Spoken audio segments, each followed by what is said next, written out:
പ്രകൃതി സംരക്ഷണ പ്രവർത്തനം നടത്തിയ ഇടം തന്നെ പ്രകൃതി പോയി. ഇതിൽ കൂടുതൽ നമ്മൾ എന്തു പറയാനാ? ജോലി ചെയ്യുക, അവനവന്റെ ജോലി ചെയ്യുക, വീട്ടിൽ പോവുക. അതിലപ്പുറം ഒരു അധ്യാപകൻ ഒരു സ്കൂളിൽ ചെയ്യരുത്. ചെയ്താൽ ഇങ്ങനെയൊക്കെ സംഭവിക്കും.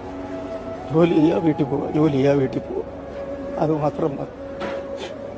അല്ലെങ്കിൽ ഇങ്ങനെയൊക്കെ സംഭവിക്കും. ഞങ്ങളൊക്കെ അങ്ങനെ ഇവിടുന്ന് പോകുന്ന രാത്രി രാവിലെ 7:30 വരും. കേരളത്തിൽ എവിടെയെങ്കിലും 7:30 പഠിത്തം തുടങ്ങുന്ന സ്കൂളുണ്ടോ? ഇവിടെ ഒക്കെ ഇരുന്നാ ഞങ്ങൾ പഠിപ്പിക്കുന്നത്. ഇവിടെ എല്ലാം ഇരുന്ന് പഠിപ്പിക്കും. മക്കളോട് പറയും, നിങ്ങൾ ലോകത്തിലെ ഏറ്റവും ഭാഗ്യം ചെയ്ത മക്കളാ. ഈ പുഴയോരത്ത് ഇരുന്ന് പഠിക്കാനുള്ള ഭാഗ്യം ലോകത്ത് ആർക്കാ കിട്ടുക? ഒരുപാട് അഹങ്കരിച്ച് ഞങ്ങള്, ഒരുപാട്.